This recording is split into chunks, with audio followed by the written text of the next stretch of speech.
చక్కగా ఈ దేహాన్ని అందంగా కాపాడుకుని మరలా దేవుని చెంతకు వెళ్ళిపోవాలి. సో కాబట్టి ఈ తాగుబోతు వ్యక్తి మారు మనస్సు పొందితే ఇదంతా విని, నేను చాలా తప్పు చేశాను తండ్రి, నన్ను మన్నించు తండ్రి, నేను ఇలా చేసి ఉండకూడదు, నేను మారతాను తండ్రి, నీ మాటలు విన్నాను, నేను చేసేది పాపమే, నా శరీరాన్ని సిగరెట్లు కాల్చి ఊపిరితిత్తులు పాడు చేసుకుంటున్నాను, మందు దాగి లివరు కిడ్నీలు పాడు చేసుకుంటున్నాను, నా దేహమునకు చెడు చేసేదాన్ని చెరుపు చేసేదాన్ని నేను నా దేహంలోనికి ఆహ్వానిస్తున్నాను, ఆ విధంగా నా దేహాన్ని పాడు చేసుకున్నందుకు నన్ను మన్నించు తండ్రి. వ్యభిచరించి నా దేహాన్ని పాడు చేసుకున్నాను, జారత్వము చేయువాడు తన సొంత శరీరమునకు హానికరముగా పాపము చేయుచున్నాడు అన్నాడు కొరింథీయులకు రాసిన మొదటి పత్రికలో.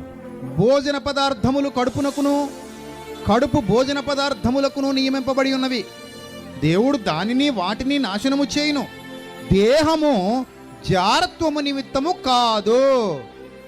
అంటే దేవుడు దేహాన్ని ప్రభు నిమిత్తమే చేశాడట తప్ప జారత్వానికి, త్రాగుబోతనానికి, చెల్లంగితనానికి, వ్యభిచారానికి, మోసానికి, దుర్మార్గానికి, అపవిత్రతకి, దుష్టత్వానికి, పనికి మాలిన పనులు చేయటానికి ఈ దేహాన్ని దేవుడు తల్లి గర్భంలో సృష్టించలేదు.